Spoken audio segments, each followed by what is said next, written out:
What's up mga friends?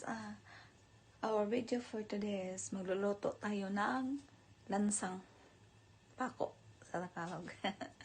Pakita ko sa inyo. Hello. Ito po yung sinabi kong lansang or pako. Lansang ang tawag sa amin dito eh. Yan. Bariles or lupoy. Ay lahat ditong lupoy. Natay pinikas nga buwad. Ato nang lutuon karon. Ayan. Dami ni. Onya, mo ni ang ato ang lamas kana. Ayaw lang ni sa fried rice na nako. Kana. Ato butang nga na. No, let's go guys. Ayan guys, nagpaluto na taog. Nagpaluto. Painit na taog mantika.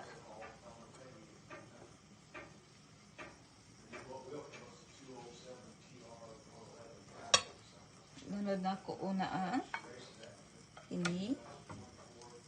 Kainit kaayo. Pinikas. Dami man yung pinikas guys. Mamangkin. Aray, ouch. OE. Yan, lights on.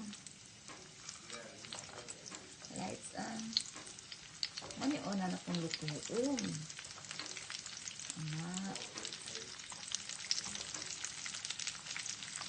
Luto taglansang.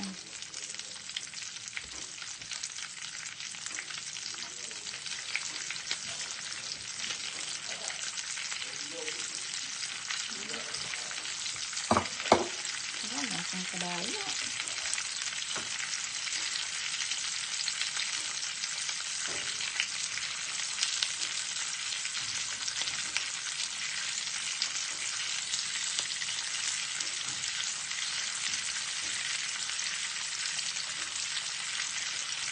Waka-waka ini.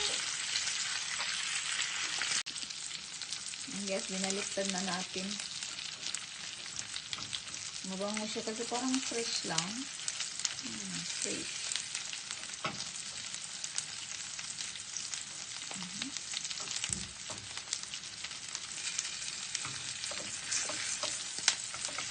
Tanggalin na natin.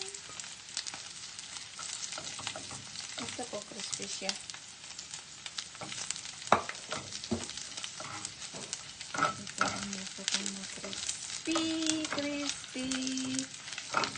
Crispy.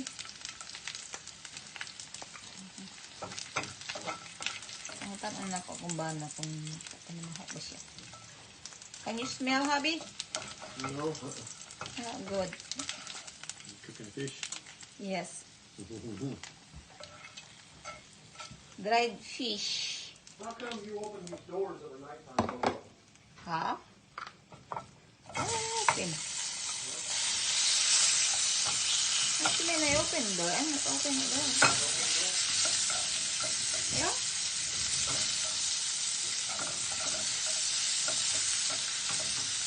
Hindi daw ko ninamoy trabaho na.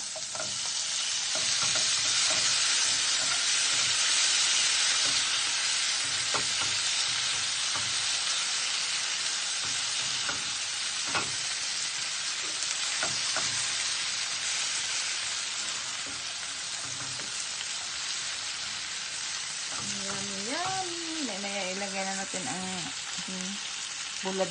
Hungry, I could eat it. It's just really salty. Yeah. He tried it, my dried fish. I mean, too much salt, not good for you.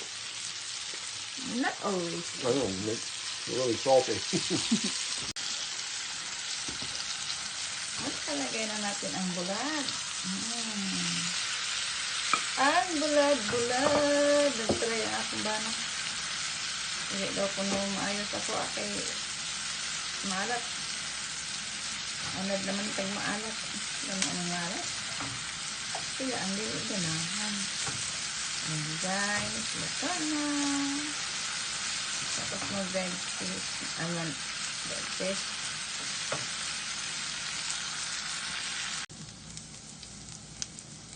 Nalad na ito ang rice.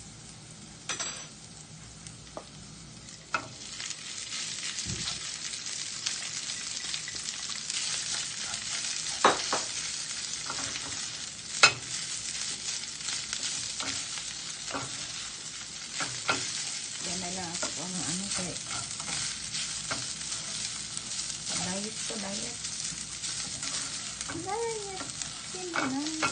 Hindi na ako asinan guys kahit na may buwad. Ano siya. Simpleng sinangag lang.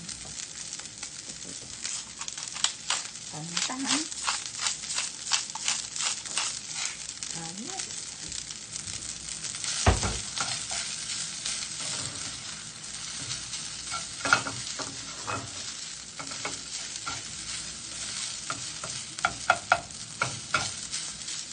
Maya guys, kain na tayo guys. Thank you so much guys for watching. Subscribe naman ako. Maraming salamat. God bless you all. God bless you all.